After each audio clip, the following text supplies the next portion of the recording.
Silence Space. This is Annalyn. Inanyahan ko po about isa na magkakilala, to meet, to grow, to live in silence. There's power in silence. Do you know that? So, naniniwala po ako na sa bawat pag-upload ko ng mga maikling video, kada araw, linggo, buwan o taon, na pwede magiging magkasama tayo, ay matututo po tayo with our experiences. So, subscribe, comment, share your thoughts and experience with me and the whole universe who are listening right now. Thank you, and let's dive in.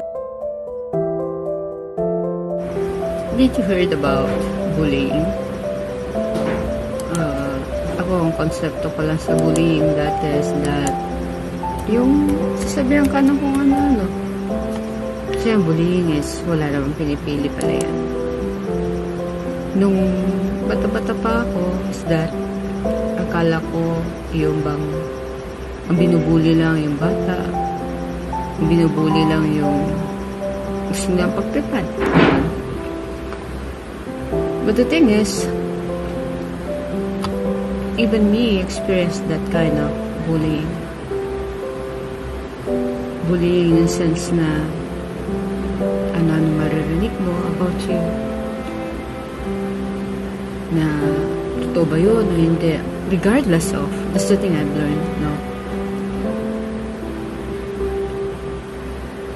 Yung sasabihan ka ng kung ano-ano. You know what? When I heard that kind of pinambuli sa akin, sabi sa akin, hindi man diretso ang sinabi sa akin is that pangit naman niya, ang itim-itim pa. Well, in good, totoo naman maitim ako, hindi rin kagandahan, pero alam ko, sabi ng nanay tatay ko, maganda ako. That's the thing na pinaniniwalaan ko. But somehow, yung makareceive ka ng bullying is that doon ko naramdaman yung kakulangan sa isang pagkatao mo. The reason why madami na depressed, dumadaan sa anxiety, simply because of that thing. Because once na nabully ka, you will start questioning yourself. Yun na ba ako? You gotta start asking yourself, ganun ba? Mararamdaman mo yung pain, mararamdaman mo yung kawalan, mararamdaman mo yung kahinaan ng ikaw. Kaya madaming nagtatago once they're bullied, madaming hindi humaharap, simply because they feel very little, because they start to question. Buti pa sila, you start comparing. You start on, bakit sila may ganun, bakit ako wala? Bakit sila maganda, bakit sila maputi? Bakit sila unat yung buhok? Bakit ako kailangan ko pang magpariban para lang maunat yung buhok ko? Bakit sila may laman yung pisngi at ako payato? Paras-paras lang naman kami kinakain. Technically, siguro, mas masarap yung kinakain nila, no? But the thing is, you start comparing yourself to them. I remember yung isang bata na nabully. Sinabi niya sa akin na ayaw ko na pumasok kasi ano-ano sinasabi niya sa akin.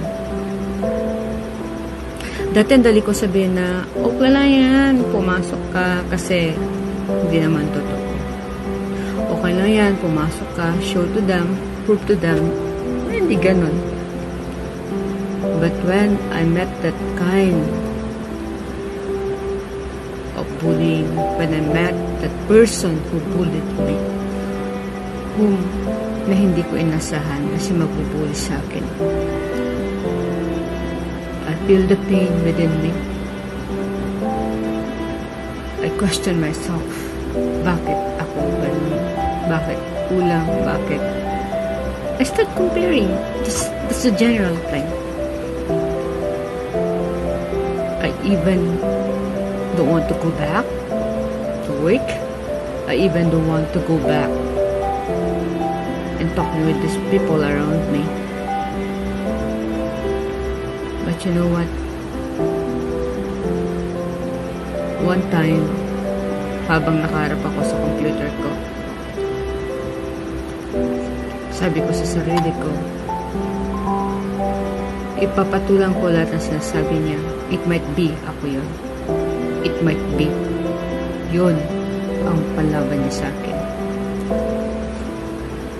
But later on, I go out with my shop. I picked up my thing and said, hindi ako yun. Maybe siya yung sa kanya sarili. Maybe nagmi-mirror yun. Yes, may kakulangan ako sa ganda, sa kulay, sa unat ang buhok o whatsoever. But I have this that she doesn't have. I have this that she never experienced.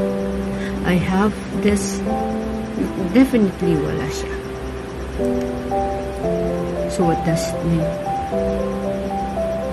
I stop that disrespect attitude that she had. I never argued. I never say anything. I just keep myself quiet. Because being quiet doesn't mean na mahina ka o tinatakasan mo. But being quiet is the proper way to fight that disrespectful people. It's a right way for us to let them know that they are wrong. You don't need to say a word, but just detach yourself with those disrespectful people. Move slowly. Do not go in their circle. Remove yourself in their area. Be quiet and be firm, whatever be your decision. Because at the end of the day, yun ang bubuli sa'yo. She will or he will realize how strong you are. And exactly, yung mga pambubuli nila yun, it will come to pass. And it will help you even to be better and to be good to those people around you para wag mong gawin yun. Because you know how it feels, you know how hard it was to be in that situation. Never say bad words, never say anything against people, no matter what. Because yung mga bagay na yun ay pwedeng could break them. Be good and be kind.